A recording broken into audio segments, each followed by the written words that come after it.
46 200 personnes sont atteintes de longues maladies au Fénois.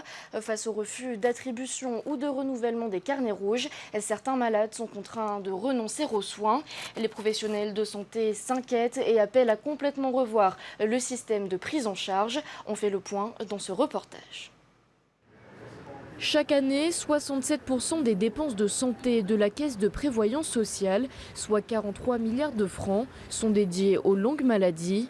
Depuis plus d'un an, la CPS octroie moins de carnets rouges. Ils sont davantage regardants sur leurs critères d'attribution. Les patients et certains personnels du corps médical s'interrogent sur les motifs de non-renouvellement ou refus d'attribution de ces carnets. Il y a un grand questionnement du patient. Est-ce qu'on veut me soigner ou est-ce qu'on veut me laisser mourir? Quels sont leurs objectifs? Est-ce que c'est réduire le coût en longue maladie ou est-ce que c'est vraiment prendre soin des patients pour diminuer le nombre de maladies? Il y a toujours un coût, mais mettre en péril la vie de quelqu'un, je pense que ce n'est pas la meilleure décision à prendre. Tous les patients qui n'ont plus de prise en charge en longue maladie, ils reviennent vers nous, vers l'hôpital, parce qu'ils bénéficient justement du tiers payant ou bien d'une couverture temporaire en longue maladie dans l'attente d'une réponse. Le coût élevé des médicaments et des consultations dissuade de nombreux patients de se soigner.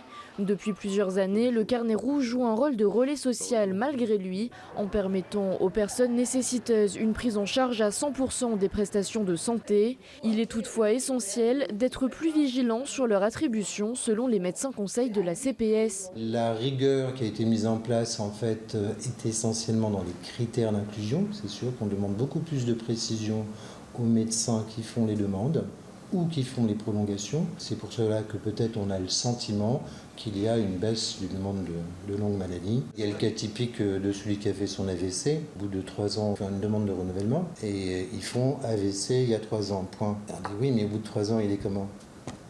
Il est paralysé, il va mieux, il a plus de séquelles. On a besoin de précision, on ne peut pas tout deviner. Ce cas de figure serait pourtant exceptionnel selon les médecins.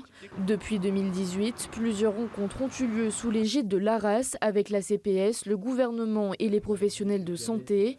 Des discussions qu'il est urgent de reconduire selon le syndicat des médecins libéraux de Polynésie française. On avait déjà convenu avec la médecine conseil de la CPS que tous ceux qui bénéficiaient de la longue maladie à l'époque en question où il y a eu le changement devaient continuer d'en bénéficier. Ce n'est pas toujours le cas, on l'a bien constaté. Et deuxièmement, je pense qu'il faut prévoir un système de prise en charge sociale de notre population qui est nécessiteuse, qui ne passe pas par la longue maladie, à nos politiques de trouver le système adéquat pour le faire. On comprend bien qu'en parallèle et par la suite, on pourra mettre en place une longue maladie un petit peu plus stricte sur les raisons médicales de l'octroi de cette longue maladie. Mais beaucoup de choses sont à faire et on se rend bien compte qu'il y a au niveau de l'accès aux soins, beaucoup de gens n'ont plus accès aux soins d'une façon si simple que ça pourrait être. Contacté, le ministère de la Santé n'a pas souhaité s'exprimer.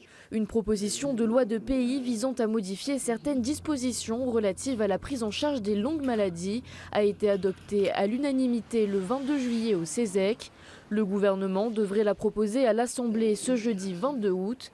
À noter que le CESEC, tout comme les médecins, attend avec impatience l'arrêté d'application qui doit fixer la nouvelle liste des longues maladies.